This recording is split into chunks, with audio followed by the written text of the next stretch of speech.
أسواق الحبوس في المغرب بمدينة الدار البيضاء.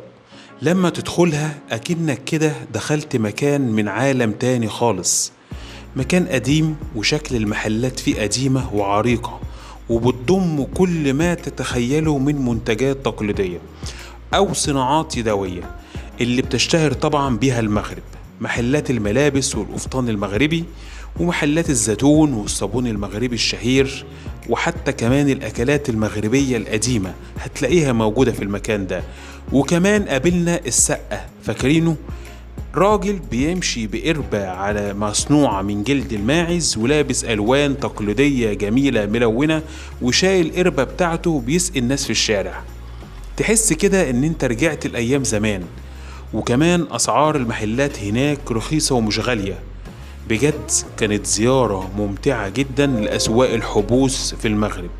أنصح أي حد بينزل المغرب مدينة الدار البيضاء يسأل بس على أسواق الحبوس. هي مشهورة جدا وقريبة في قلب المدينة، يعني مش بعيدة. واتمنى لكم زيارة سعيدة، ولو رحتوا هناك ياريت تقولوا لي أخبار الزيارة كانت إيه. خالص تحياتي.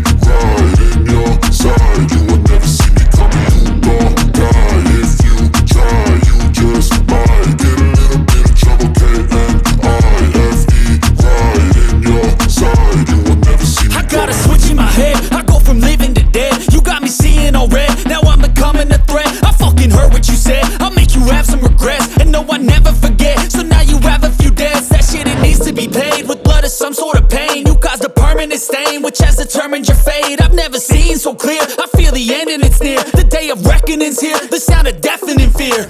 You don't die if you try, you just might get a little bit of trouble, K-N-I-F-E, right in your side, you will never see me coming. You don't die if you try, you just might get a little bit of trouble, K-N-I-F-E, right in your side, you will never see me. My energy is next level, so damn you better be careful. I got an angel and devil, he snaps me straight in the temple. I'm ready to be a rebel, I've got a lot of potential hidden inside of this vessel. That shit is so exponential. I need a first class ticket to the top, no limit. I don't play no gimmicks, I'ma take you to the clinic. If you want a taste, come at me and you will be replaced. They won't find a trace of you anywhere or any place. You don't die if you try, you just might get a little bit of trouble, K-N-I-F-E, right in your side, you will never see me coming. You don't die if you try, you just might get a little bit of trouble, K-N-I-F-E, right in your side, you will never see me coming.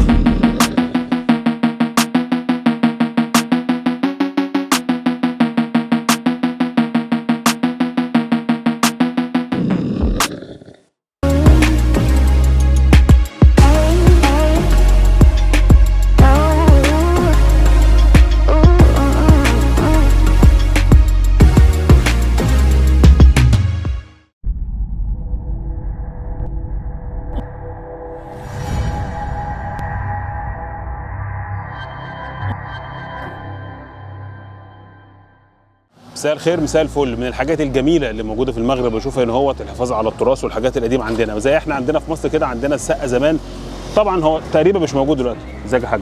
اخبارك ايه؟ كله تمام؟ قول لي بقى انت بتعمل ايه كده؟ ميه بس كده صافي، معلهاش اي حاجه؟ صافي ما فيهاش ميه نيترال بس كده. وفي نهاية تقريرنا ما تنسوش تعملوا مشاركة للفيديو ومتابعة ولايك للبيج على الفيسبوك عشان يوصل لكم كل جديد بننشره، وتعملوا اشتراك بالقناة وتفعيل الجرس لو بتشوفونا من على اليوتيوب.